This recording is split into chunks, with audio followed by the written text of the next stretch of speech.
Gdayall, and welcome to episode 66, titled Best Bits of 2021. Yep. Hello, Phil. Hello. You got that thing, right? Yes. Because have you ever been to a bingo parlor?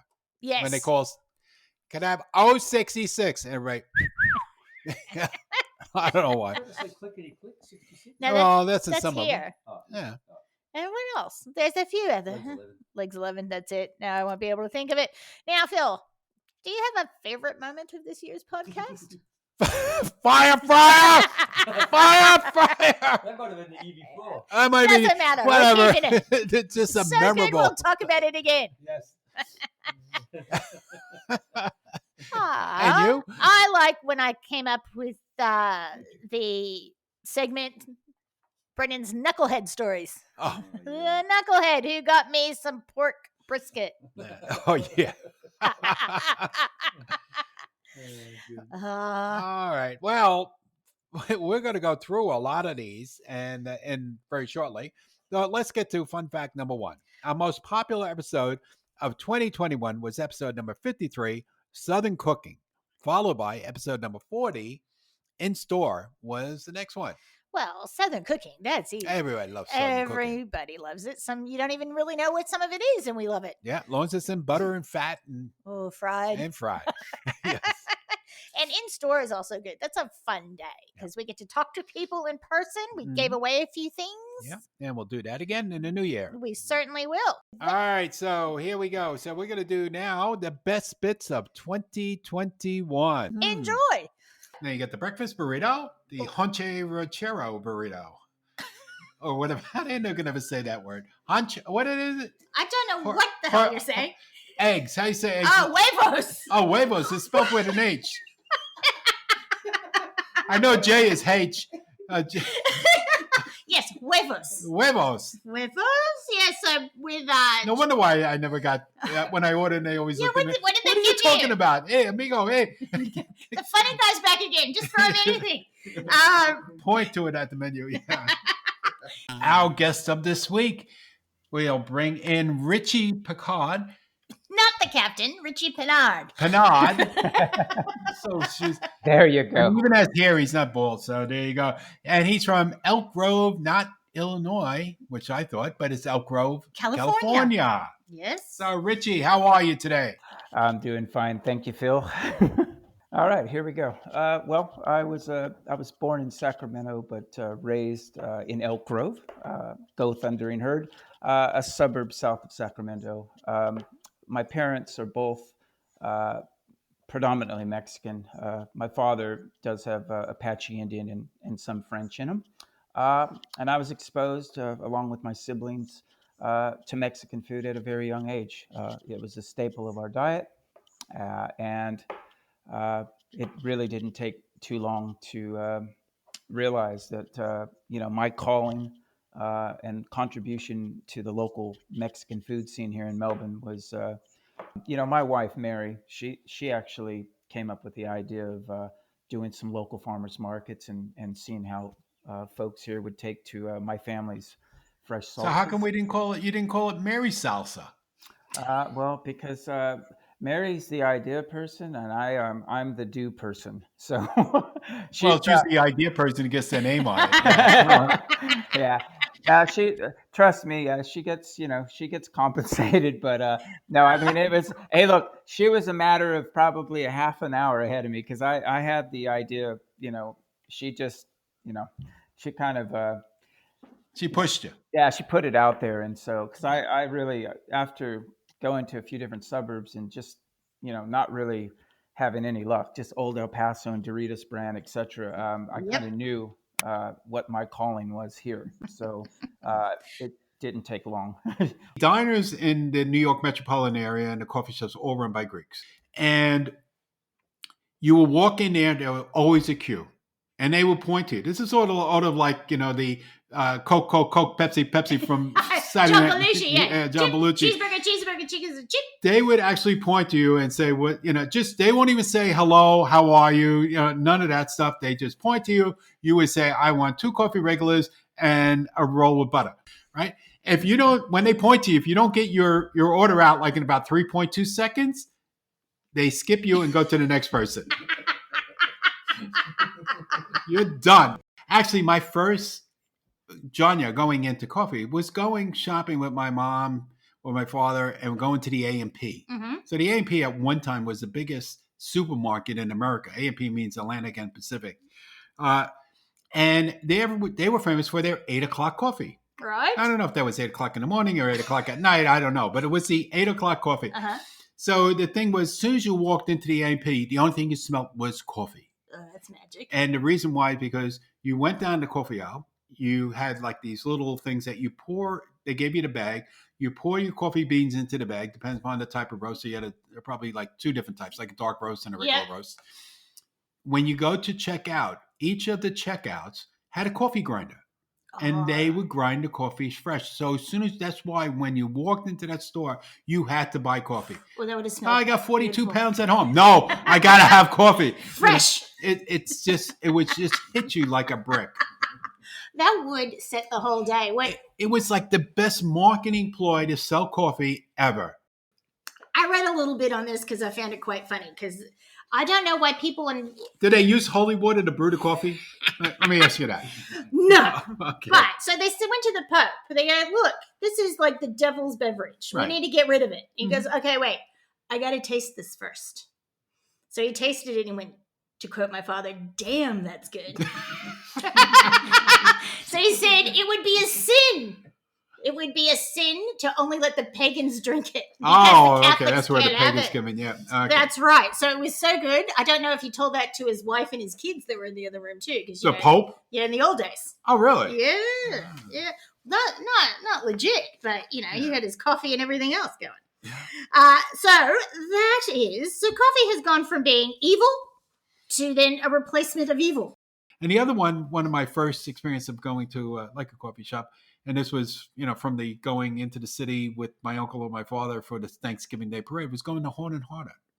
I don't know that. Yeah, so Horn and Hardart was the original one that used to throw a quarter into or a dime into the little thing, turn the handle, and get out a piece of cake or a sandwich. Oh my goodness! Yeah. How cool is that? So that was the automat.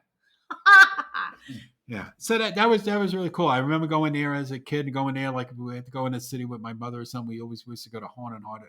Oh, that would be fun. And then, of course, my friend Charlie changed the name from Horn and Hardart to. I don't want to know. Okay. I'm done. I think this is a family show. So, speaking of vegetables and food, let's Yeah. move on to what do we do with corn chips and the relationship with food or in food, or Well, what do we make with it? Well, you tell me, like Frito pie is an amazing invention.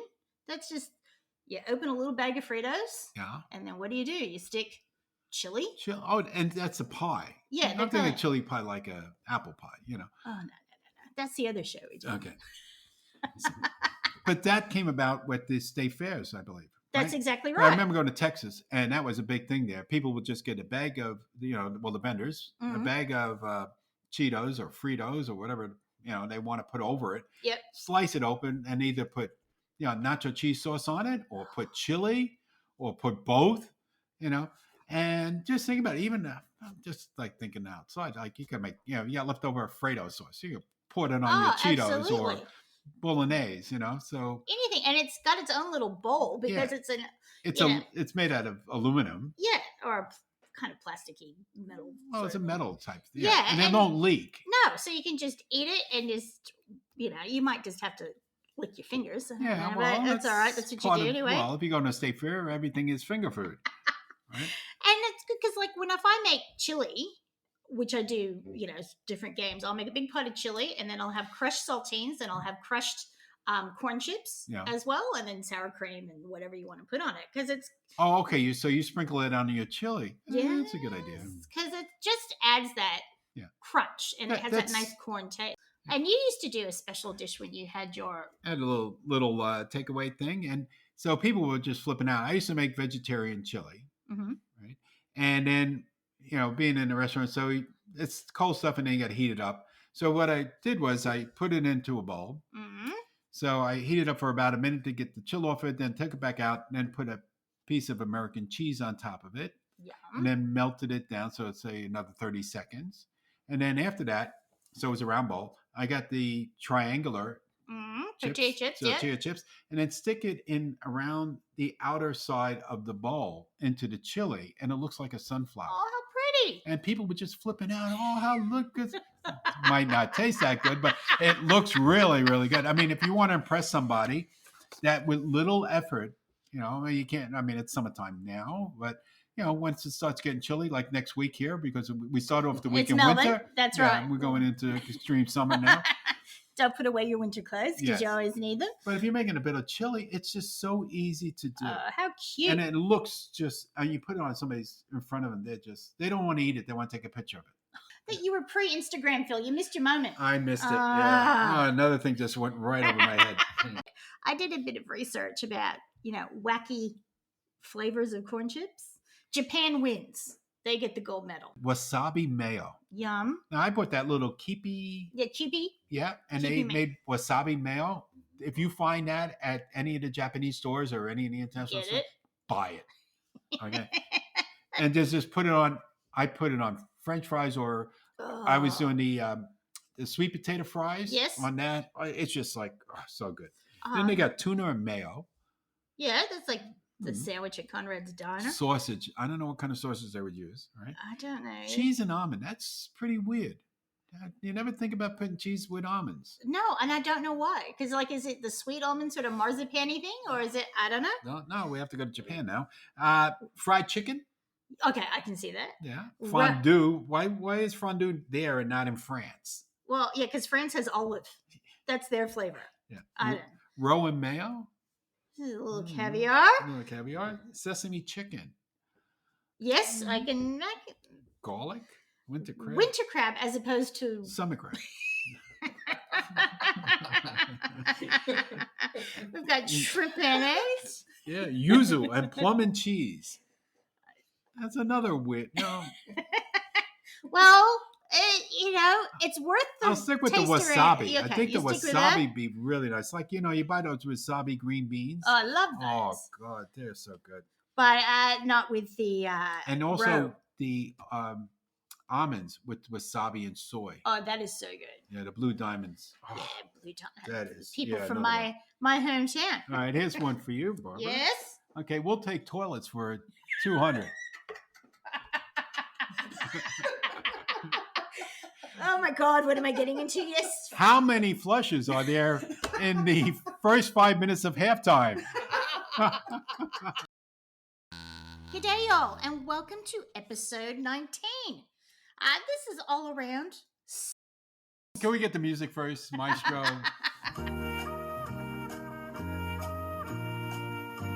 Thank you. All right. Okay. Let's see. The amount. And I didn't study for these, neither. Well, that's right. So the amount of pizzas ordered on Super Bowl Sunday. What is 3.5 million? And you got to give me a range, too. Well, let's see. You can triple it quite easily and really? answer. 12.5 million pizzas are ordered on Super Bowl Sunday. Amazing. How many people are just having having one? A lot of Dominoes, right? It's a lot of pepperoni going everywhere. Now, another one is, this is a similar number. Okay, that'll give you the hint. So what is the amount of pounds of potato chips consumed on Super Bowl Sunday? Well, thinking about potato chips are one of the most healthiest foods out there. It is a potato. It is a potato. Vegetable. It's a vegetable chip, yes. Yep, and only second to none probably in volume to a corn chip, which we talked about last week. Which is another vegetable chip. So I would say 24 million pounds. Well, overshot a little bit. A little. Oh. 11.2 million pounds. Okay. But there's about 10 million pounds of corn chips. So if you put them together, okay, you're just about right. I will give you that. Now, my favorite one. What is the percentage of antacids? What is the rise of antacid sales the day after Super Bowl Sunday?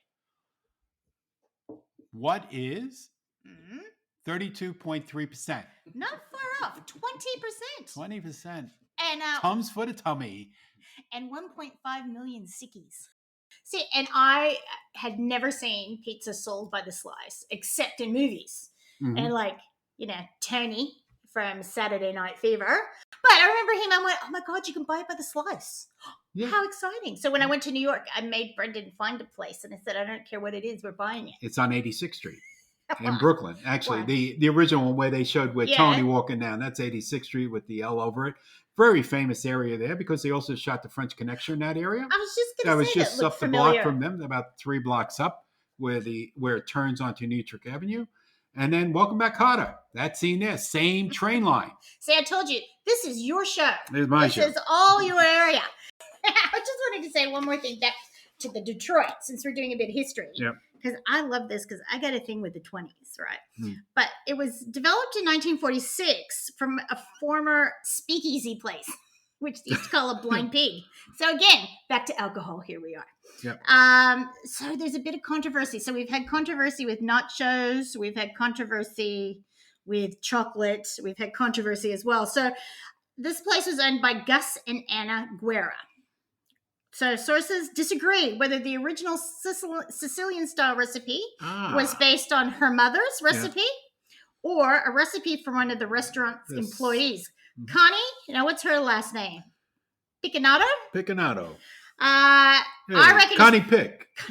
Connie. I was like, everyone has an Aunt Connie. Yeah. And I reckon it's Aunt Connie's, personally. Well, That's what I'm reckoning. Connie is Conchetta.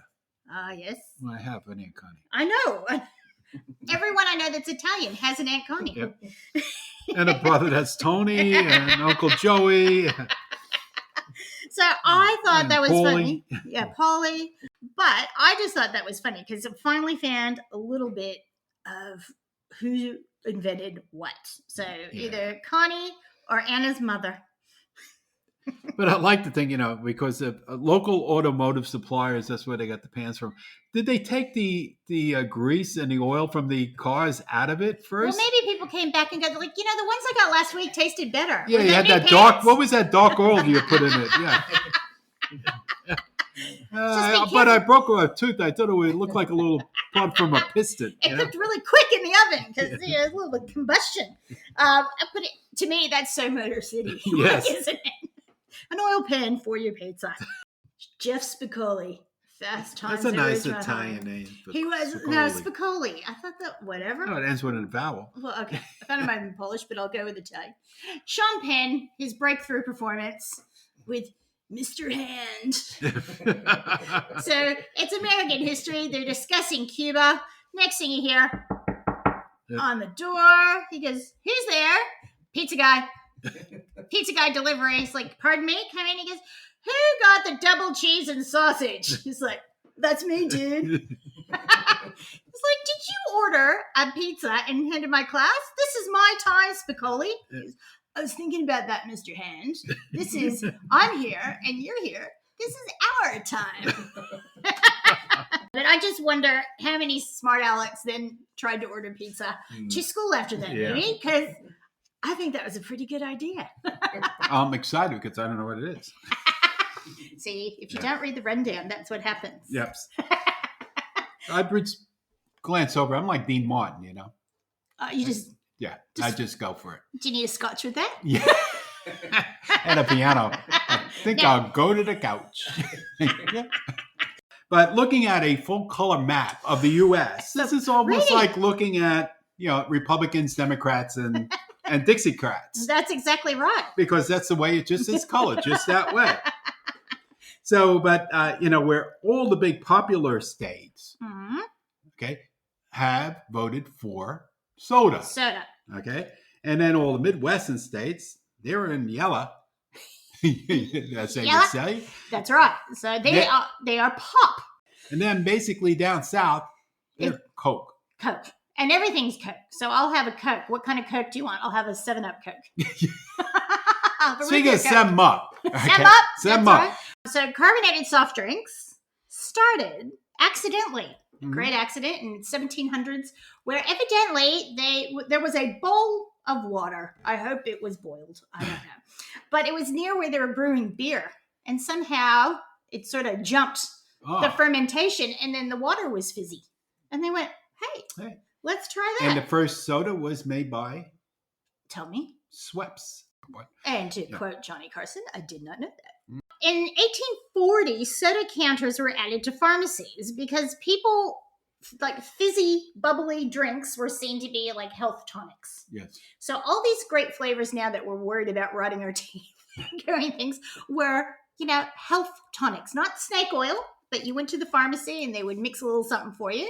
And it ended up being things like root beer, which came in 1876. And that has, I think, 20 different ingredients in it. Yeah, there's a lot of even Dr. Pepper was 11 different flavors into Dr. Pepper.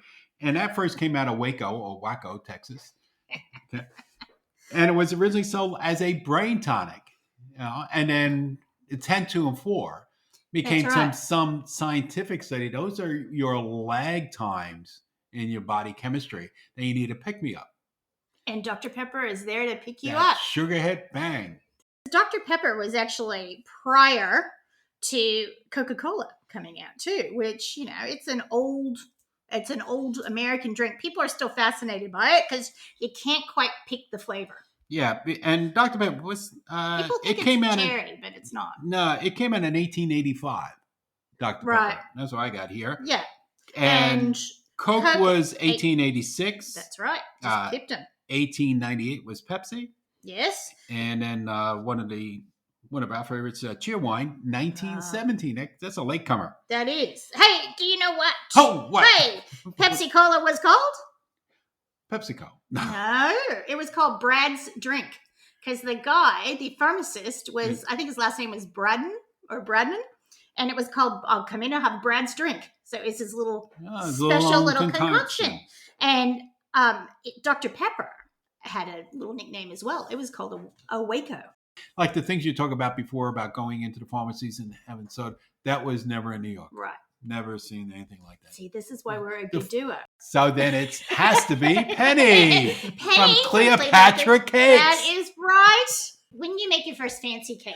Well, probably for a friend. I just brought like a cake to someone's barbecue and they liked the cake and were like, can you make me a birthday cake? So that's probably where it started. And it was just a lot of cake fails, a lot of trial and error. A lot of trying to do things that were completely out of my depth and freaking out. So, there was nothing on the internet back then. And it was a lot of just like, somebody's paying you, so you better make this work. So that's probably where I learned my biggest lessons was just, messing up a lot of cake. Sorry, I'm just stunned we by just cake. We just got cake. So this is like a lover's cake. Oh, yeah. For Valentine's Day. Brokenhearted. Yeah, I was experimenting yesterday. I can smell alcohol. Oh, what do I smell there? Hang on. Chocolate. Oh, maple. Maple. Maple That's right, Canadian, eh? Yeah, that's right. Oh my God. Yeah, I had to give it my special touch. You two keep talking because I'm okay, so I can't eat and talk at the same time. So Barbara's gone now. She's got a mouthful of cake. But it smells absolutely fabulous. You really smell that maple flavor into it. That's right. Oh, I'm so happy. It's just what every Canadian smells like. I'm not going there. Okay. It's true. Look, I play hockey with a bunch of Canadians. Do they smell do they not smell like that? No way. I think it was our second episode when someone talked about gooey butter cake. Yes. So it's raised its head again. I'm still waiting for somebody to make that. Hint. No. Oh my God. What is it? I think from what I can read, It just sounds good. it does. Yeah, it does.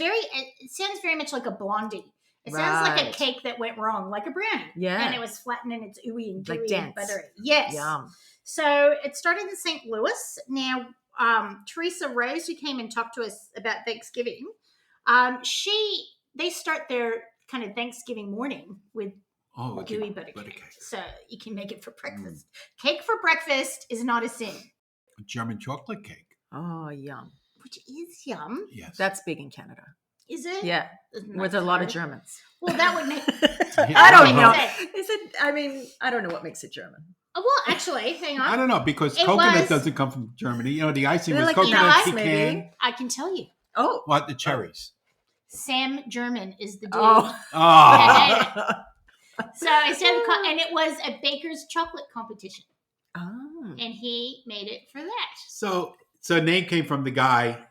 His Not name is German. His last name. It's sort of Sam like Thomas's English muffins. That's right. They're not English because his name was Thomas English.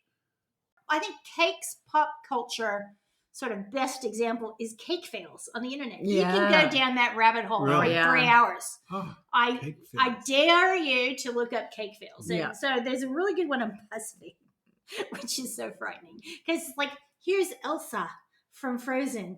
And then here's this thing that I don't know what it is next to her. So I was like, I don't know. I mean, we've all had cake fails. We've been there. But these are people thinking or people using little gummy teeth and shoving it in like a cake where it's supposed to look like a person. And there's some awful ones, but it still tastes good. Actually, my favorite one, and we missed this year because you can't go into the grocery store here and take that cake and go, can you put that name on it right now? Yeah, that's like you have true. to order it, Yeah. right? So there's a whole bunch of ones that are like,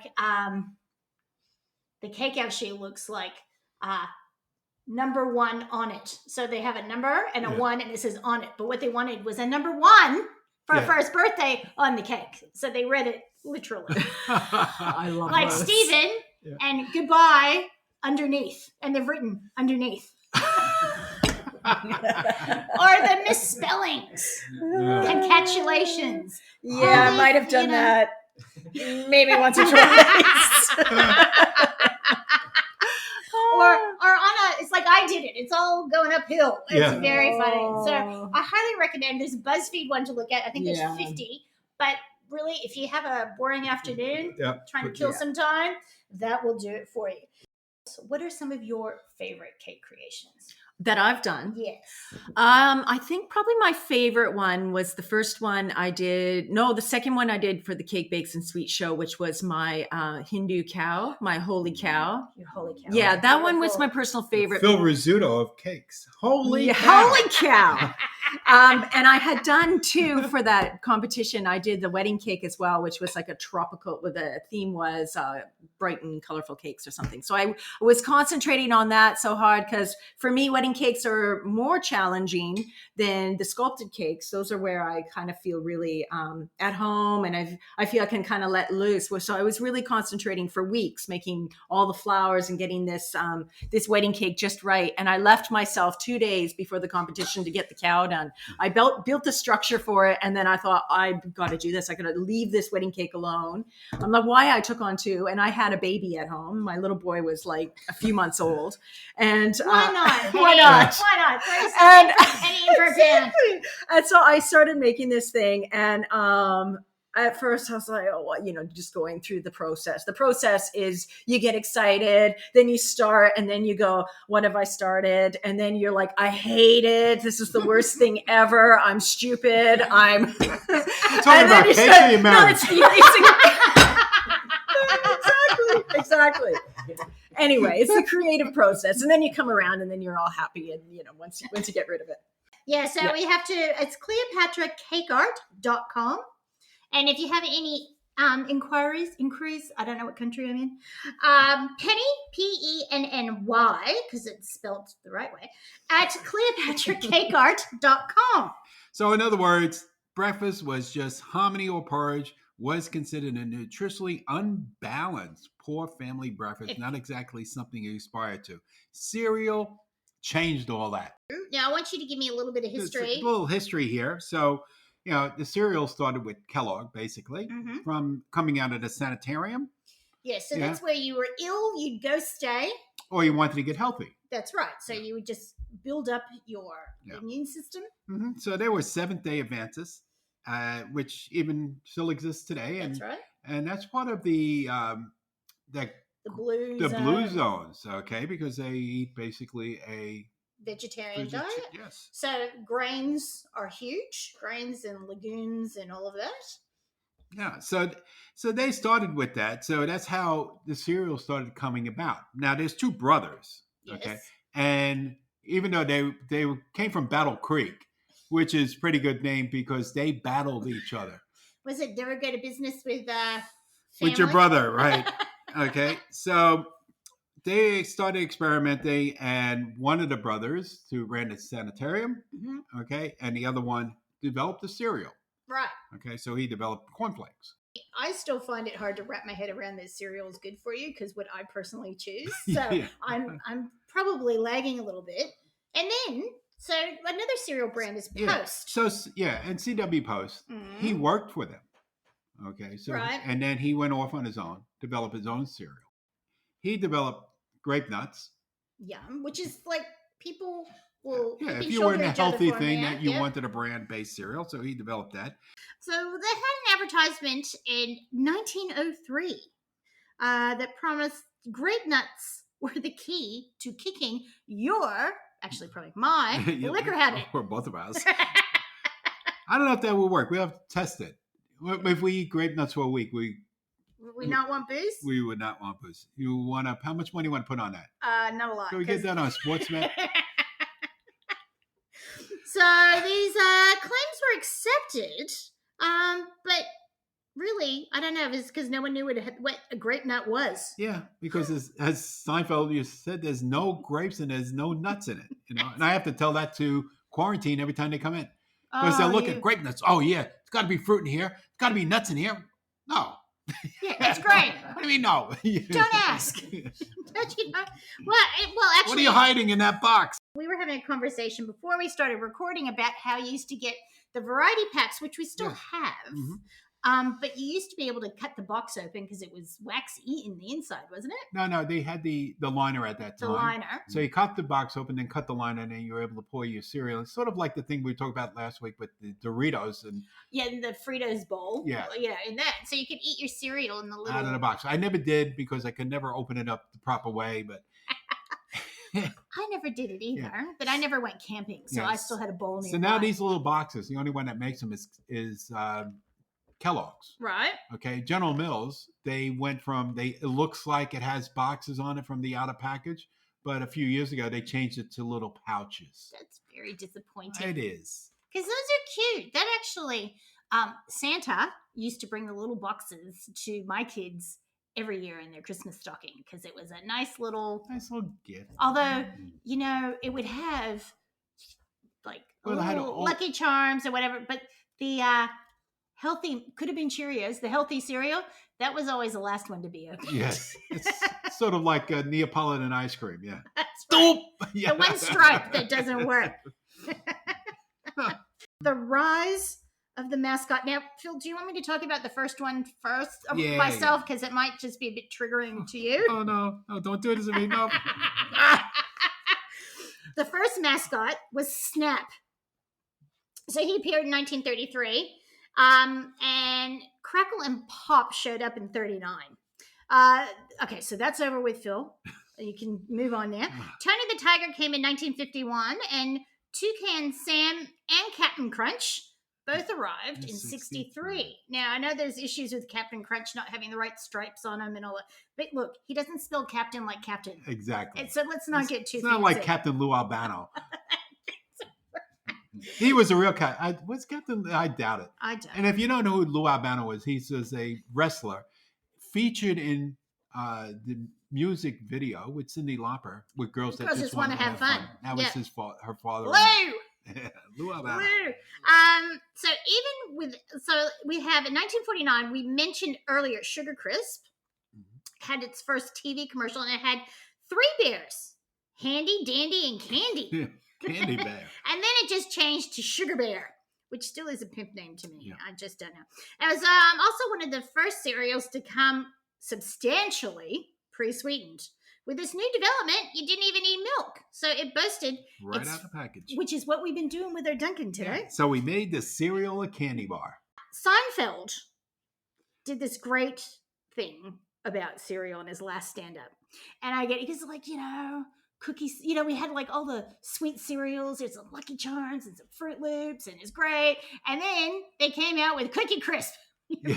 Your parents saw you with a bowl of cookies and it ruined it for everyone. And It's the cookies. I remember my mother going, I'm not buying that. Yeah, that's got to be totally unhealthy for you.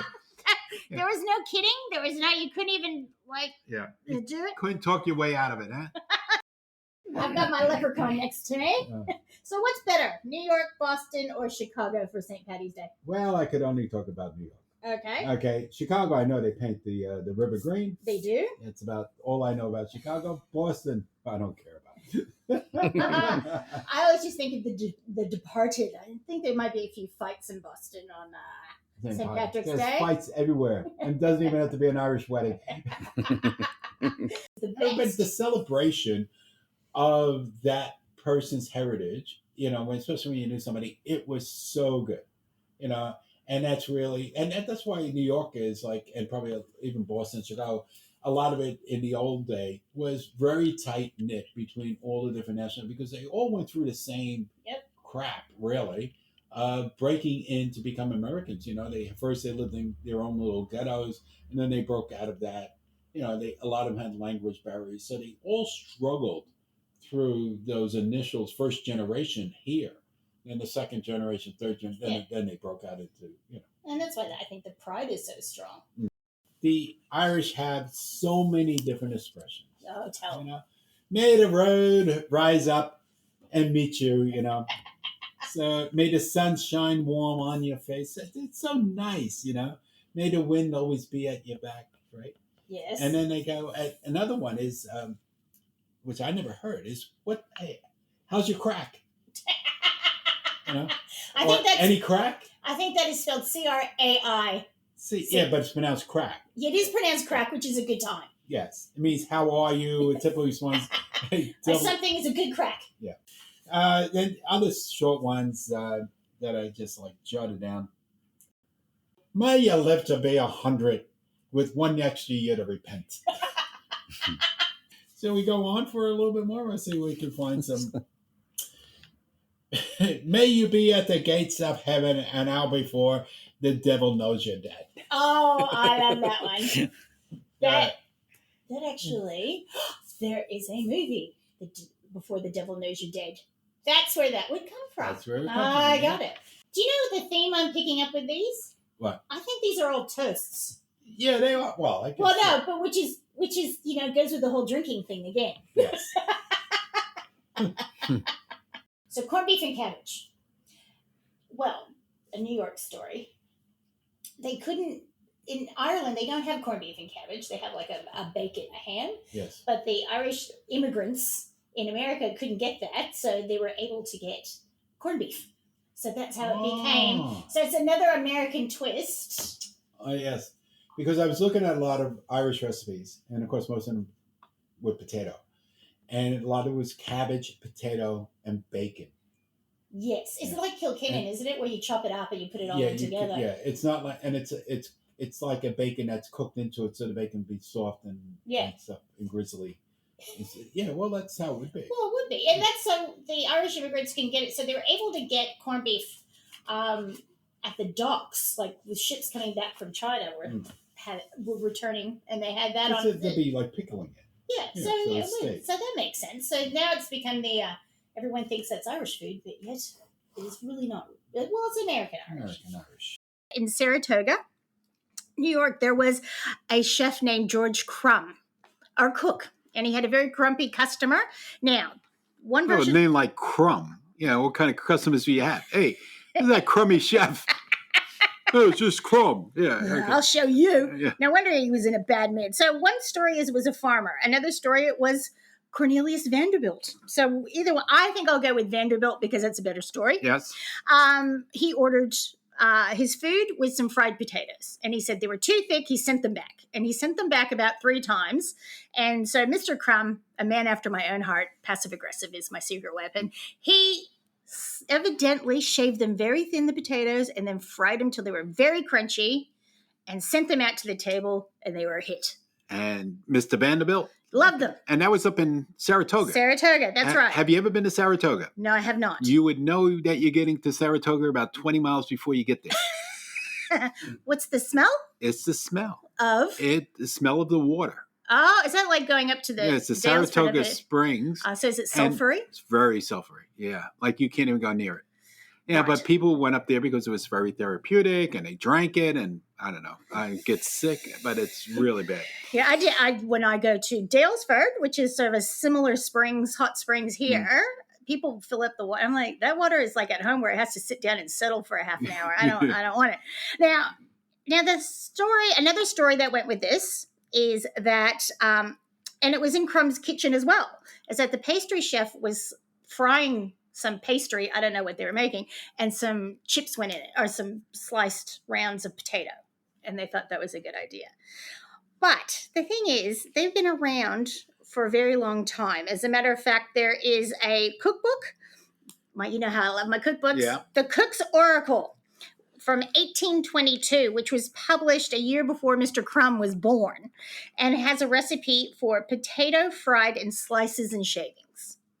So that's a potato chip. That's a potato chip. But you know what's made Mr. Crumb famous? Not only Saratoga. Yeah. Did he put salt on it?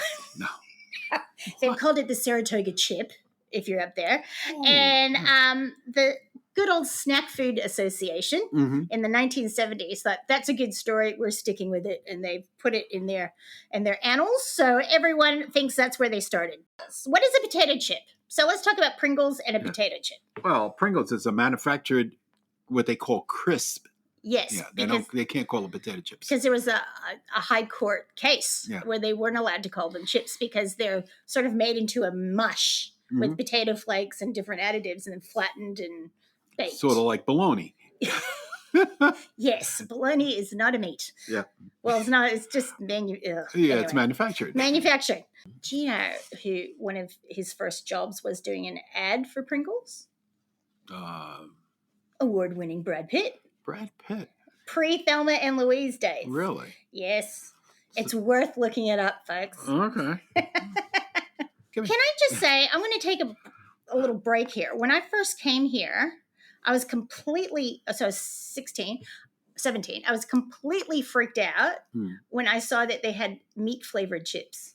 I'm like, what the hell is that? It was just like chicken chips and roast beef chips. And the only time I'd ever seen that was on the Young Ones, and I didn't know if that was real or not. Vivian at the bar ordering from his mother. That's your basic meat and potatoes. That's exactly right. Right? Yes. So I think we are the flavors have expanded, but I think it's a British thing with those meat-flavored chips. Yeah. And, well, I remember one time a few years ago going back to America, and I brought back some Pringles pie and sauce, meat pie and sauce chips for John, who's one of our suppliers there. You know, just like as a good fit, John, have some Australian flavored Pringles. In the UK, Walker's chips, they have the Builder's Breakfast, which has the taste of bacon, buttered toast, eggs, and tomato sauce. All in one chip. You know, that reminds me of Willy Wonka. Where Violet, she goes, and then she turns into the blueberry pie. Well, that's sort of like the Pringles commercial that they run in the U.S., and they ran it over for the Super Bowl. Yes. Where they get a cheese, say a cheddar one, and then they put a pizza one on, and they have pizza and cheese, and then they put a bacon one on, and a bacon, pizza, and cheese, and they eat it like three together as a blend. So you're blending your flavors together. Okay, and the Easter joke from Brendan, our producer. Yes, which, he doesn't realize that this is an audio sort of medium. But you got a picture in your mind, two chocolate rabbits talking. Yes. One has a big tail missing with a big mouth, and the other one has his ears missing. So one says to the other, "My bum hurts," and the other one says, "What?" But according to some, I don't know who those people are, but according to some of them, they're full of a lot of information. The legend of the Easter laying hare. Bunny. Oysterhuis. That's the guy's name? Osterhaus. Came over with German immigrants in the 1700s. The legend hasn't changed much since then. Children still hunt for colored Easter eggs and anticipate baskets full of chocolates and little toys left on the doorstep on Easter morning. That's right. Now, my dad used to take it one step further. He used to build a nest in the backyard. Yeah, I see that. Building we didn't have a backyard to build a nest. That's First it was concrete. So we did have a backyard, and he would get I must have been hay. Yeah. And he'd make like a big nest. So he goes, look, the Easter Bunny was here. Ah, He was so. Did you look for Easter poo around there? And they. Knowing my dad, he probably put some like whoppers around there or something. I can't remember that bit, but I remember running all over the yard. And being an only child, I won the Easter egg hunt every year. Oh, yeah. Well, that's pretty easy. There's way more candy, I think, it's consumed here on the day. Well, they just like chocolates here. They do. Yeah, the Australians are chocolates. It's the one holiday which I think is like bigger here. For Easter, instead of the Israelites, we have the chocolate lights. This is becoming very biblical. This way. And now the other tradition that I miss and was lovely was Easter clothes. Yes. Your new Easter outfit for church. Yep. So, but that I don't think that even happens in America anymore. It is all gone. I think it depends. It was our generation. No, there's still some around. Yeah. I found out where it started from. Because in medieval times at Easter, it's a renewal. Yeah, it was good luck. You had to have new, like something, even if it was a new ribbon. Yes. And I was telling it's a rebirth. Sort of. That's right. So I was telling you yesterday, I remember having this sort of white dress. It almost looked like a First Communion dress. And I had a hat and I had white bobby socks with lace around the edge and white Mary Jane's patent leather. I think I have a photo of that with all of my cousins. Yeah. And Susan and Marie are dressed just about the same way. So I'll have to look for that. I think I have it and I'll send it to you. So you I'll could put it on. Well, it's funny because if I went to my grandma's house, my other grandmother's house, my cousin Stevie and I would play, and I'd end up that whole outfit would be. And I know that my other cousin Marie, sorry, not Maria. We have a Marie and Maria. Right. Yes. So Marie, she has a picture of her mom all dressed out up on the roof. Oh, that'd be St. lovely. John, because you didn't have to use a flasher outside, right? And all dressed up to the nines for Easter. Well, and you would go to church too. Like the people that didn't go to church all year long, that was your insurance policy. If you go, that was the most important day of the year. God would see that one if he saw nothing. Well, see, that's where we were all sucked into. Like with the church, you got to be there for every, for the readings of the cross. The Stations of the Stations Cross. of the Cross. And it was done, I think, every Wednesday or Thursday during Lent. And if you miss one, it's like you've never been. But if you've gone to all of them, at least one time in your life, you're saved. You saved? You're going straight up. Take that express elevator up there. Jeez, everything's, just make sure you get that last confession in there. Yeah. So I made sure that those were the days I did not miss school. We hope you are enjoying the best bits of 2021. Yes. That's Gdayall Podcast. There's more. There's more. Not just steak knives. We'll be back with a new podcast Wednesday, the 26th of January. Now, and our sign off, Kelly Clarkson. Yes. So what does she say? To the person that lost weight over the holidays, don't worry. I found it and I will get it back to you starting January the 1st. Yes. That's the one. Yeah, Kelly Clarkson. But she had that great voice. She was on. She was like one of the winners on. Yes, American Idol. Yeah, and she still has a great voice. She has her own talk show in the States. Oh, competing with us now. No, it's a talk show on TV. Yeah, I'll wait. We're not on TV yet. Yeah, will we? Does Ralphie get to come on it then as well? Yeah, that'll bring us. That's it. So now she just got divorced. Hopefully that doesn't happen. Then she's really getting weight. That's right. She's stressed. Okay, so we'll be back. Goodbye.